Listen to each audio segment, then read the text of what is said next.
इस जीवन में किसी को माफ नहीं करना है। Forgiveness is the quality of God, and we are not gods.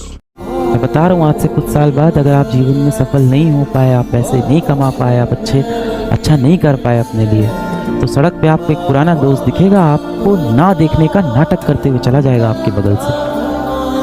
Road पे उन्हें चलते हुए दिख जाओगे ना, आपको इग्नोर करके चले जाएंगे।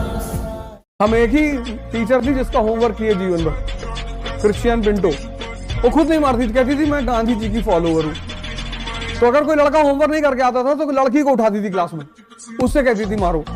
और लड़की अगर धीरे से मार दिए इसे तो फिर उसको बुलाती थी अपने पास, खींच के चाटा मारती थी लड़की, कहती थी ऐसे मारा जाता है।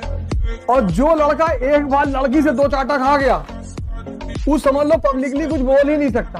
तो जैसे कुछ बाहर बोलेगा लड़के हंस लेंगे, तुम क्या बोल रहे, मारी थी तुमको 2 चाटा। तो जैसे मन भागे, बता दिया मैंने। तुम्हारी सबसे बड़ी क्या कहते हो, ओवर थिंकिंग कैसे रोके? धूप में खड़े हो जाओ, खत्म ओवर थिंकिंग। वो भी मई की दोपहरिया में।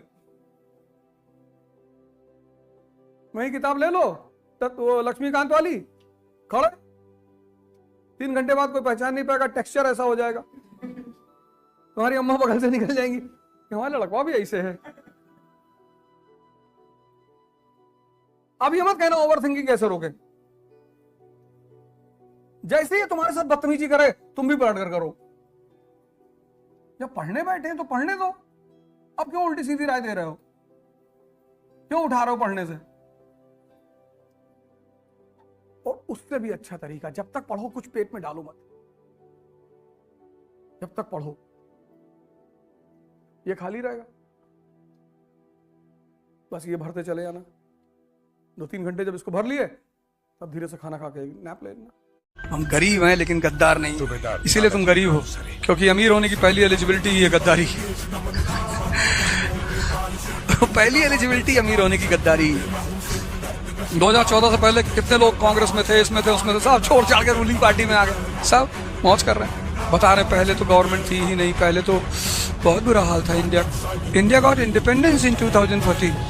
पता नहीं कैसे वो दोबारा लौट कर आएंगे। आ जाएंगे, बड़े लोगों की सबसे बड़ी खासियत होती है उनकी आंख में पानी नहीं होता, फिर आ जाएंगे वापस। पता नहीं क्या हमारे दिमाग पे चढ़ गया था, उस वक्त कुछ समझ में नहीं आ रहा था। मेरी वाइफ भी मुझे समझाती थी, पर मुझे बहुत दौरे पड़ते थे, और पता नहीं क्या हो गया था। फिर पब्लिक उनके पीछे हो जाएगी कि भैया बीमार हो गए।